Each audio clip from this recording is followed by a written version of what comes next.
Bayan ako, iba naman po ang storyang nangyayari sa rehiyon ng Mindanao dahil sa sunod-sunod pong pagyanig kung saan naapektuhan po ang marami nating residente sa rehiyon.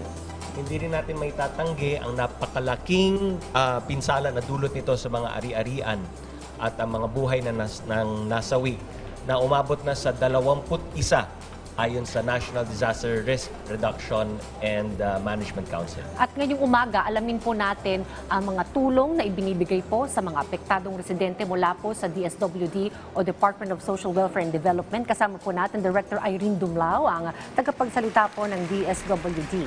Good morning. Magandang umaga po. Maraming salamat po for inviting us in this program. Director, diretso na tayo dito sa nangyaring earthquakes at lindol sa Region 12 at Region 11. Kumusta na ba ang monitoring natin sa mga evacuation centers at ilan nga bang pamilyang apektado ang nasa mga evacuation centers ngayon? Okay po. Gusto po nating banggitin na mula po noong October 16, nung una pong earthquake, agaran pong nakapagpadala ng resource augmentation ang DSWD. Alam naman po natin na sa gantong pong pagkakataon, ang local government units po, ang frontline in service delivery. But of course, it is the responsibility of the national government to provide augmentation support. Ang DSWD bilang chair po ng Food and Non-Food Items Cluster ng NDRMC ay nakapagpadala ng additional na mga food packs, sleeping kits, hygiene kits, laminated sacks, and tents. As of 6 a.m. today, we were able to monitor 47,250 families or 231,250 individuals na apektado po ng earthquake na ito, ng pagyanig nito in 238 or 251 barangays, 251 barangays in regions 11 and 12. Okay? We were able to monitor likewise na meron pong 7,477 families or 36,183 individuals who are taking temporary shelter sa mga evacuation centers po in both region 11 and 12. And we were able to monitor as well na merong mga 33,110 houses which have been damaged by this earthquake. Okay. Parte po ng mandato ng DSWD is to provide technical assistance sa mga local government units in managing ito pong mga evacuation centers. Ang DSWD, ini-ensure po niya na meron po tayong mga child and women-friendly spaces dito po sa mga evacuation centers. Likewise, sa mga evacuation centers, sinisiguro po natin na yung mga family food packs na i-distribute ay fit for consumption, gender responsive, and culturally sensitive. Likewise, in evacuation centers, nagpro-provide po tayo ng psychosocial interventions. Katuwang po ang Department of Health and of course the local government units. Kasi po, we recognize na ang mga tao, ang mga individuals or mga apektado might not be equipped with the mental instrumentalities to cope with the trauma. Ang hirap din nun, ma'am, kasi naging sunod-sunod, Parang yung kaba nila, hindi mo maalis, hindi mo masisi kapag ka nagpapanik rin. Yes. And para naman po sa mga bata, meron naman po tayong kinakandak ng mga play therapy. This is a mechanism as well for them to cope up with the trauma that they've been experiencing. Okay. We see some of the photos ng ilang po sa mga nagiging hakbang ng DSWD, and a while ago yung infographic ng mga fast facts about sa nangyari pong lindol and also sa mga ayuda pong naibigay na ng ahensya. Ma'am, latest figure po ba ng halaga ng ayuda na naibigay ng DSWD? Kasi earlier we reported 11 million pesos pero nadagdagan na ito. Yes, as of 6 a.m. po this morning, naitala na po natin na 14,948,165 pesos and 20 centavos na halaga ng tulong na po ang naipaabot natin sa regions 11 and 12. At yes, Capsec, we are expecting na madadagdagan pa po ito dahil patuloy pa nga po ang pag-augment natin sa mga relief operations sa regions 11 and 12. Apart from DSWD and government, marami rin mga private individuals, private groups and associations ang tumutulong at gustong tumulong. Paano nga ba sila, paano sila tutulong at kanino sila makikipag-ugnayan kung nais ng tumulong sa ating mga kababayan na apektuhan? Maraming salamat po sa mga kababayan natin, sa mga private companies who are extending their assistance para po mapabilis yung rehabilitation recovery sa mga apektadong lugar. Para po sa mga donasyon in kind, hinihikayat po natin sila na makipag-coordinate sa local DRMC para po mas maayos at ma-manage na maigi ang pagtanggap at pag-distribute ng mga goods. For cash naman po, pwede pong ilapit sa Office of Civil Defense, sa NDRMC, para po sa kanilang mga bank accounts. Okay, Director Dumlao, how do you identify or how do you monitor and secure na yung mga dapat mabigyan ay talagang yung ayuda ay sa kanila mapupunta? Tama po. Katuwang po ang local government units, nag-i-issue po tayo ng family access cards. Kasi we really have to identify and account kung sino ito talaga mga naapektuhan.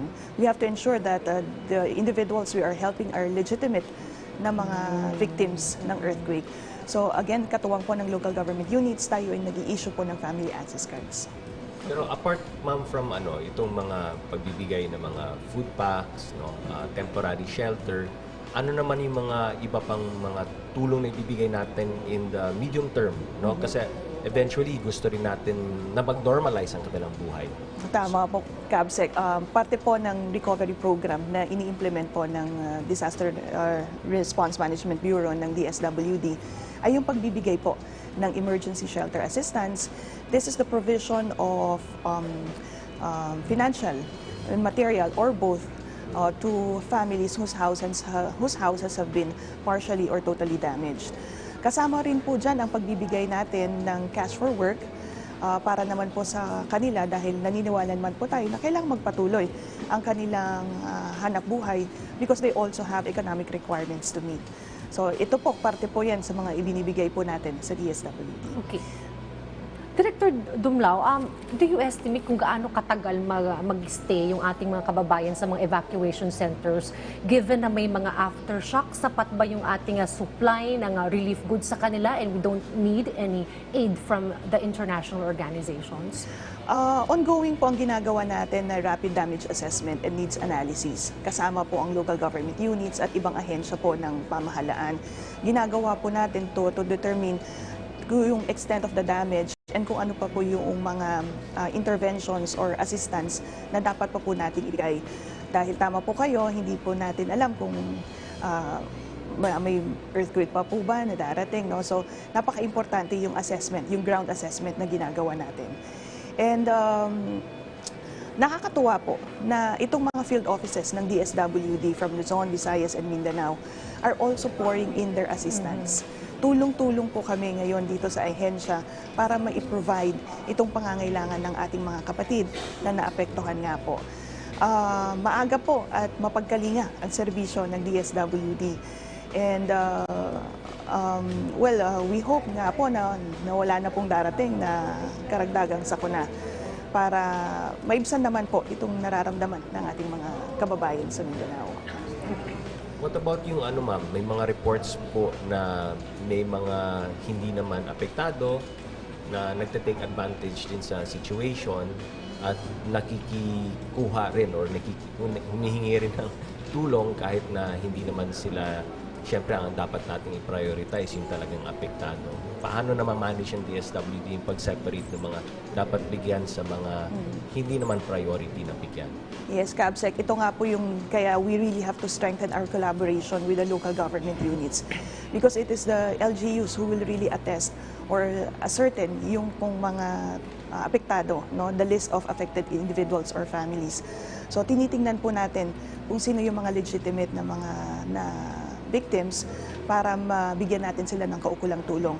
Isa nga po to yung sinasabi natin with the local government units na dalhin natin sila sa mga evacuation sites so we could properly account and we could accord or extend yung pong assistance na para po sa kanila. Okay, so ma'am, bilang panghuli na lamang po, mensahe niyo po sa ating pong mga kababayan, sa mga gustong tumulong at lalo tigit po yung mga residente po natin sa Mindanao. Okay, maraming salamat po for giving us this opportunity.